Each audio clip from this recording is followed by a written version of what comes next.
할렐루야, 반갑습니다. 오늘은 지난 시간에 이어서 마태복음 23장 23-3편 23-3편으로 시작하도록 하겠습니다.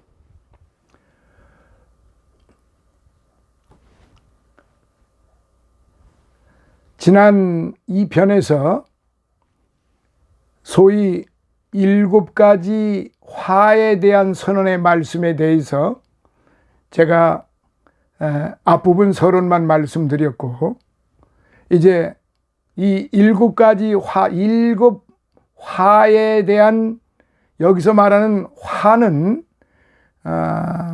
7가지 잘못한 일에 대한 벌을 말씀하신 거예요.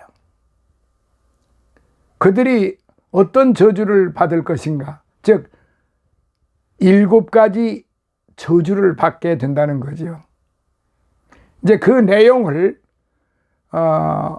전체적으로 4가지로 함축해서 말씀을 드리려고 합니다. 첫 번째, 복음의 대적 행위, 복음의 대적 행위. 다시 말해서 하나님의 말씀에 대해서 대적을 했다는 이 말이에요. 우리 인간이 그리스도에게로 가까이 나가지 않는다면 그건 죄악이에요. 그러나 더욱더 나쁜 것은 다른 사람들로 하여금 그리스도께 나아가지 못하게 방해하는 일이란 말이죠. 누가복음 11장 52절. 그런데 이러한 복음의 대적 행위를 당시 서기관들과 바리새인들이 하였다는 사실입니다. 결국 이들은 인간 영혼의 구원을 가로막는 악을 범하고야 말았던 것이지요. 물론 그들은 사람들을 교인으로 끌어들이기 위해 매우 열심히 뛰어다녔어요. 그러나 이것은 하나님께 영광을 돌리고 사람들의 영혼에 유익함을 주려는 것이 아니라 교인들을 더욱 많이 불러 모음으로써 그들로부터 이득을 취하고 자신들의 명예와 세력을 쌓기 위함이었습니다. 즉 여러 가지 사악하고 엄청난 계략으로서 독실하다는 평을 얻어낸 그들에게 있어서 종교는 세속적 이권을 차지할 수 있는 방편을 제공해 주는 것으로 전락하고 말았던 것인데, 오늘 현대 교회에서도 역력히 드러나고 있다는 사실, 그리하여 그들은 멸망의 화를 자초하고 말았습니다. 많은 이들을 지옥의 자식이 되도록 하고야 말았다는 거죠. 위선적인 신앙, 왜곡된 자기 열심의 결과는 바로 이런 것들이었습니다. 자, 두 번째, 의와 인과 신을 버렸습니다. 화가 선포된 외식하는 서기관들과 바리새인들의 위선은 그들이 주장하고 행하는 문제에서도 확연히 드러납니다. 즉 그들은 율법의 보다 사소한 것들에 관해서는 매우 엄격하고 정확하였는데 보다 더 중요한 것들에 대해서는 무관심하고 무책임하였던 것이지요. 16절로부터 22절. 그들은 11조 준수를 자랑하였지만 율법에 더 중한 바 의와 인과 신은 버렸다고 23절에 그렇게 말씀하십니다. 사실 그리스도께서 꾸짖으신 책망의 중심은 작은 불경건에 대한 양심의 가책에 있지 않습니다. 물론 아무리 하루살이와 같은 미미한 죄를 범했더라도 그것은 걸러내야만 합니다. 그렇지만 문제는 약대를 삼켜버리는 것과 같은 더 큰 죄악을 범하는 것에 있어요. 24절. 그리고 여기에 바로 그리스도의 책망이 내려졌다는 사실입니다. 그리고 세 번째, 외적인 행실에만 주의를 기울였다는 거죠. 다시 말해서 외적인 행실에만 열을 냈다는 거죠. 열심을 냈다는 거죠. 주님의 의와 인과 신에 대해서는 다 버리고 자신들을 나타내기 위한 나타내기 위해서만이 더 열성을 냈다는 거죠. 오늘날도 똑같습니다. 제가 볼 때 제일 보기 안 좋은 것 중에 하나만 열거하겠습니다. 우리는 어떤 그 주님의 영광을 위하여 어떠한 때가 이르면은 이제 구제를 한다고 나섭니다. 그런데 그 구제 품목이 산더미처럼 쌓여 있는 것을 사진을 찍고 프랭카드를 걸고, 이제는 인터넷 시대가 글로벌 시대가 되다가 보니까 뭐 작은 일이든 큰 일이든 대문짝만하게 여기저기다가 도배를 다 해놓습니다. 어떤 도배인고 하니 우리가 이렇게 선한 행위를, 우리가 이렇게 구제 행위를 한다, 호화찬란하게 사진을 찍고 그 사진을 완전히 그냥 방방곡곡에 도배를 해버리고 맙니다. 그게 구제예요. 그냥 거기까지입니다. 그들은.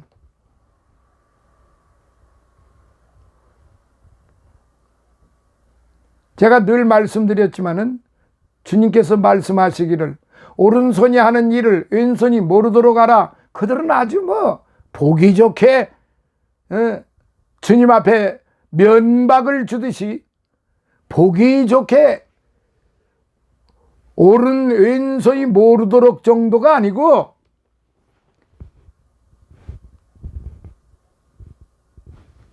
휘황찬란하게 만들어 놓습니다. 왜 그렇게 할까요? 왜 그렇게 해야만 될까요? 그렇게 하는 사람들이 누구일까요? 바로 율법사, 서기관, 바리새인, 위선자들이기 때문에 그렇게 하는 거예요.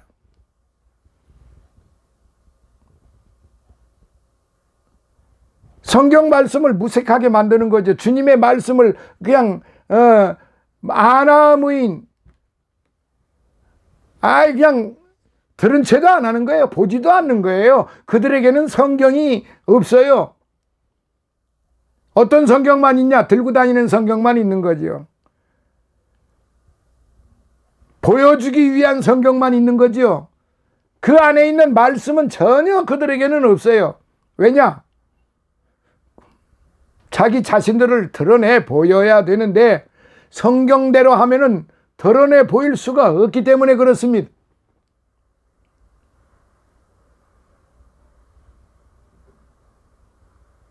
너희들이 무슨 일을 하든 하나님의 의를 위하여 하라고 그랬습니다. 바울 사도는.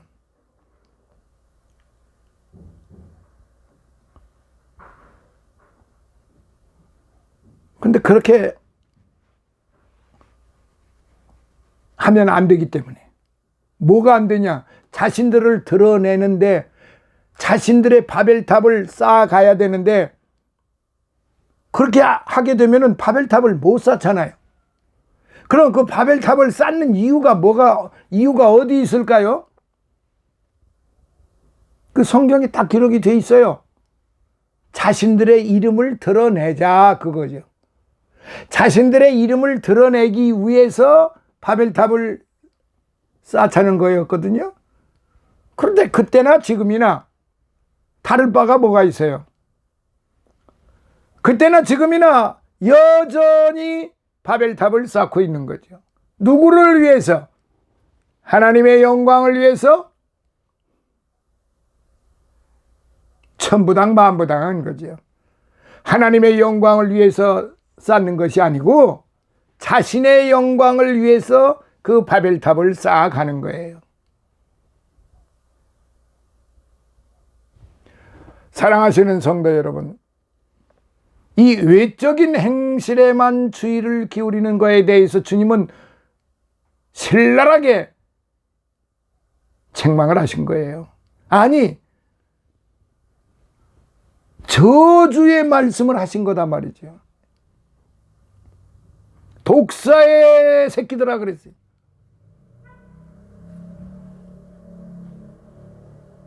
독사의 새끼들. 이 얼마나 무서운 말씀입니까?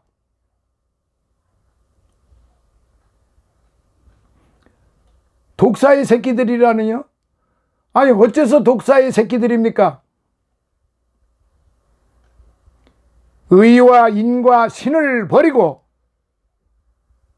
자신들을 드러내기 위한 행실이었기 때문에 뱀들이요 독사의 새끼들이라고 주님은 그렇게 무섭도록 정말로 말씀을 하신, 그야말로 이 악행을 저지르는 자들에게 강력한 메시지를 바라신 것입니다. 그러면 그들은 왜 그렇게 해야만 할까요? 왜 그렇게 그런 일을 만들고 시키고 행해야만 할까요? 오직 하나입니다. 그렇게 함으로써 그들은 독실한 신자로 보이려 한 것입니다. 그러나 그들은 실상 진지하지도 의로워 보이지도 않았습니다. 그리하여 결국 내면의 신실함을 찾으시는 주님으로부터 화를 선포당할 수밖에 없었던 것이지요. 이렇듯 내면 가득히 죄를 짓는 자가 얼핏 겉으로 보기에는 선하게 보일 수도 있어요. 그러나 그것은 어디까지나 거짓일 뿐이고 주님께서는 이를 정확히 판단하십니다. 그렇지만 마음과 영이 새롭게 변화된다면 그에 따라 외적 생활에 거듭난 변화는 자연스럽게 뒤따르게 됩니다. 로마서 12장 2절, 에베소서 5장 8절로부터 14절. 즉 먼저 마음을 깨끗게 하는 것이 율법의 의와 인과 신에 부합되는 일이고 이럴 때만이 외적으로도 진실된 경건의 모습이 발산되는 거예요. 그러므로 결국 서기관들과 바리새인들의 의는 거칠애로 꾸민 죽음의 장신구나 다를 바가 없는 거예요. 그 호화찬란하게 꾸며놓고 구제한답시고 뭐 그냥 막 쌀 포대나 라면 박스나 온갖 상품들을 산더미처럼 쌓아놓고 이거 이제 구제하기 위해서 한다고 떠버리고 있다는 사실이죠. 하나의 장신구. 근데 그 장신구가 어떤 장신구냐? 죽음의 장신구. 죽음의 쌀포대, 죽음의 라면 박스가 되어버리고 만다는 거지요. 이 얼마나 무서운 일입니까? 주님은 이런 외식하는 자들, 이런 외적인 행실에만 주의를 기울이는 자들을 저주를 하신 거예요. 근데 그런 저주를 말씀을 하셨는데도 눈 하나 깜짝하지 않고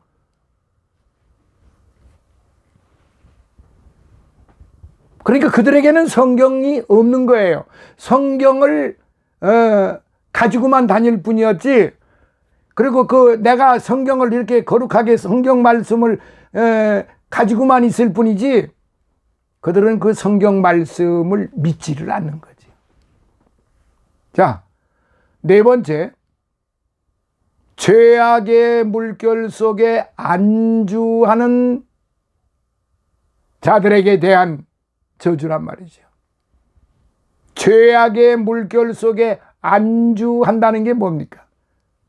그냥 나만 편하면 되지. 나만 편하면 되고 나만 잘 먹고 잘 살면 되는 거지 뭐. 남이야 죽든 말든 뭐.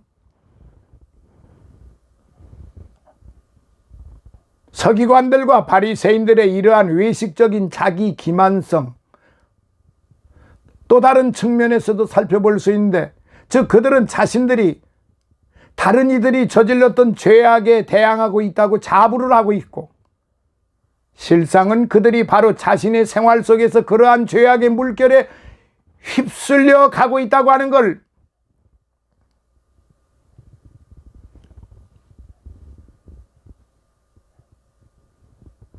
그렇게 물들어 있다고 하는 것을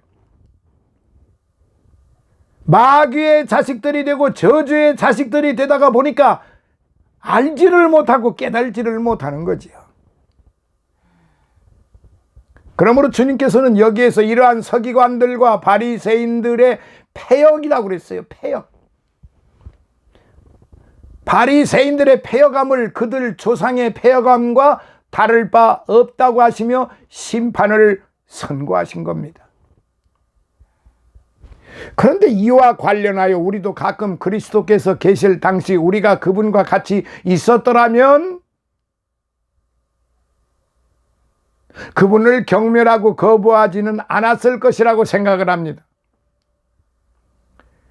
그러나 지금도 성령과 말씀과 사역자들을 통해 우리 곁에 계시는 그리스도께서는 오히려 그때보다도 더 나쁜 대접을 받고 계신다는 사실,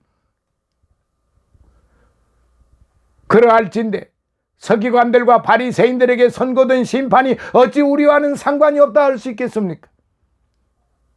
우리 역시 주님의 무서운 심판을 받아야 할 그런 세대 속에 살고 있다고 하는 것, 두려워해야 합니다. 떨어야 됩니다.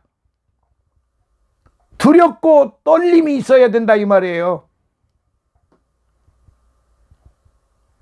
나만 안주하면 된다? 나만 아무 이상이 없으면 된다?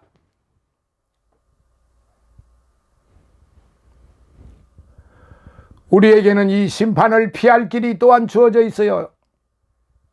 회개하고 그리스도를 믿음으로써 우리는 구원의 길을 얻을 수 있는 거예요. 그러므로 은혜의 하나님께서는 지금도, 어제도 그러셨지만 오늘도, 아니 내일도 끊임없이 우리가 자신들의 욕망 채우기만을 고집하고 죄악의 욕망에 탐닉하는 것을 중단하기를 원하고 밤마다 문 열어놓고 기다리고 계신다는 사실입니다. 그리고 그리스도께서는 이러한 우리가 가져야 할 하나님의 원하시는 바 인간 본연의 본분을 제시해 주시고 계신다는 사실. 그래서 34절로부터 39절까지 예루살렘 범죄에 대해서 이제 결론적으로 말씀을 하신 거예요. 자, 본문 말씀을 들어갑니다. 그러므로 내가 너희에게 선지자들과 지혜 있는 자들과 서기관들을 보내면 너희가 그 중에서 더러는 죽이고 십자가에 못 박고 그 중에 더러는 너희 회당에서 채찍질하고 이 동네에서 저 동네로 구박하리라. 그러므로 의인 아벨의 피로부터 성전과 제단 사이에서 너희가 죽인 바락의 아들 사가랴의 피까지 땅 위에서 흘린 의로운 피가 다 너희에게 돌아가리라. 내가 진실로 너희에게 이르노니 이것이 다 이 세대에게 돌아가리라. 예루살렘아 예루살렘아 선지자들을 죽이고 네게 파송된 자들을 돌로 치는 자여, 암탉이 그 새끼를 날개 아래 모음같이 내가 네 자녀를 모으려 한 일이 몇 번이냐. 그러나 너희가 원치 아니하였도다. 보라, 너희 집이 황폐하여 버림받으리라. 내가 너희에게 이르노니 이제부터 너희는 찬송하리로다. 주의 이름으로 오시는 이여 할 때까지 나를 보지 못하리라 하시니라. 이렇게 말씀을 하신 거예요. 34절에 선지자들과 지혜 있는 자들과 서기관들, 신약시대에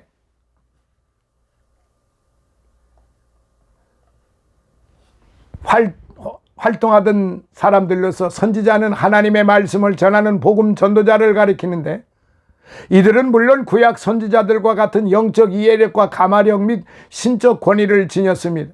지혜 있는 자는 성령의 충만함을 받은 자, 서기관은 바리새인이 아닌 복음을 가르치는 교사를 말하는 겁니다. 35절 아벨의 피로부터 사가랴의 피까지. 아벨은 인류 최초로 죽임당한 의인이고 사가랴는 백성들에게 우상 숭배를 경고하다가 돌에 맞아 죽은 선지자입니다. 역대하 24장 20절로부터 22절. 예수께서 특별히 이 두 사람의 이름을 언급하신 이유가, 그 까닭이 무엇일까요? 아벨은 성경의 첫 권인 창세기의 인물이고 사가랴는 역사의 마지막 권인 역대하의 인물로서 이 두 순교자를 대표로 하여 구약의 모든 순교자를 말씀하고자 하심이었습니다. 36절 이것이 다 이 세대에게 돌아가리라. 여기서 말하는 이것은 선지자를 살해한 대가를 가리킵니다. 그러므로 본문은 선지자가 당한 것처럼 이 세대 곧 유대인들이 당할 것이라는 무서운 형벌의 예언이에요. 이 형벌은 예루살렘 멸망으로 성취되었던 것입니다. 38절 너희 집이 황폐하여 버림받으리라. 이 말씀이 예수께서 성전을 떠나시기 전에 하신 마지막 말씀이란 점을 염두에 둘 때 본문은 AD 70년 로마 군대의 침입으로 말미암아 예루살렘 성전 및 도시가 멸망할 것을 예고하신 말씀이라 할 수 있습니다. 39절 이제부터 너희는 나를 보지 못하리라. 재림 때까지 예수를 볼 수 없을 것이라는 예언의 말씀인데 여기에서 주의 이름을 찬송하는 일은 이미 예루살렘 입성에서 1차적으로 이루어졌습니다. 그러나 장래에는 보다 큰 규모로 모든 사람이 예수 그리스도의 재림을 찬송하게 될 것이다. 이 말씀입니다. 자, 사랑하시는 여러분, 앞에서 외식하는 종교 지도자들에게 화를 선포하신 예수께서는 본문을 통해 그들 종교의 중심지인 예루살렘의 멸망을 예언하고 계십니다. 이 예언은 약 40년 후인 AD 70년에 로마의 티토스 장군에 의해 예루살렘이 돌 위에 돌 하나도 남겨지지 않을 정도로 파괴됨으로써 성취됩니다. 자, 이 말씀에 대해서 다시 한번 우리가 살펴보면 첫째, 예수님의 예언은 은혜를 전제한 것입니다. 예수님의 예언은 은혜를 전제한 말씀이다. 이 말씀입니다. 본 예언을 베푸신 예수님께서는 당신이 받으실 고난에 대해서는 침묵하신 채 여러 선지자들과 사역자들을 핍박한 거민들에게 곧 곤궁함이 임박할 것을 선포하셨습니다. 따라서 이제 행악자들의 멸망은 피할 수 없이 닥칠 것이었습니다. 그러나 예수님께서는 그들을 향한 은혜의 메시지를 선포하셨습니다.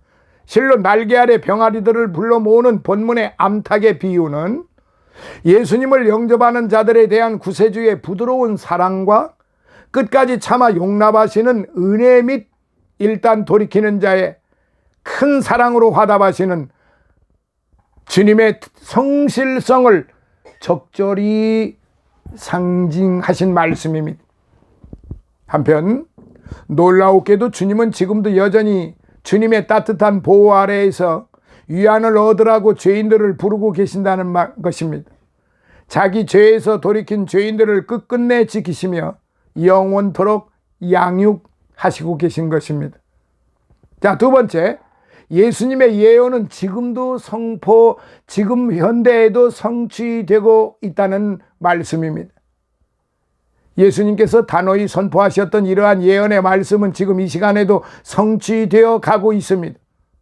즉, 여기서 예고되고 있는 바 유대인들의 불신앙과 그로 인한 파멸 등이 역사 속에서 하나하나 실현되었을 것이에요. 또한 예루살렘과 유대의 민족은 큰 범죄를 저질렀고 그 형벌은 나라를 잃고 유리했으며 타민족으로부터 탄압을 받는 등의 사건을 통해 현저하게 가시화되어져 왔던 것입니다. 한편 예수님의 예언은 혈통적 이스라엘에게 뿐만 아니라 영적 이스라엘에 자처하는 오늘날 그리스도 교회 위에도 그대로 적용됩니다. 즉 예루살렘에 내려졌던 이러한 응분의 보응은 머지않아 단지 이름뿐인 그리스도인들이 모여있는 모든 교회에도 임할 것이에요. 또한 그러는 중에 우리의 구세주께서는 그에게로 나아오는 모든 자들을 받아들일 준비를 하시고 서서 기다리실 것입니다. 그리하여 그분께 나아오는 죄인은 영원한 행복을 누릴 것이지만 끝내 교만과 불신앙을 고집하며 주께 반항하는 자들은 멸망의 길로 인도될 것이 분명한 것입니다. 그래서 지금 오늘 23장에 지금 말씀하신, 그리고 이 세 번째 단에서 예수님의 7가지 화에 대한 말씀, 그리고 거기에 준하는 7가지 저주에 대한 말씀을 오늘 우리는 결코 잊어서는 안 됩니다. 이 말씀을 마음속에 깊이 새겨서 내가 과연 이 저주의 말씀에 해당하는지 해당하지 않는지 살펴보면서 거기에 내가 어느 부분에 내가 해당되는지를 생각하고, 만약에 해당이 된다 그러면은 즉시 그 부분에 대해서 회개하고 주님 앞에 용서를 구하고 죄 사함을 받는 일입니다.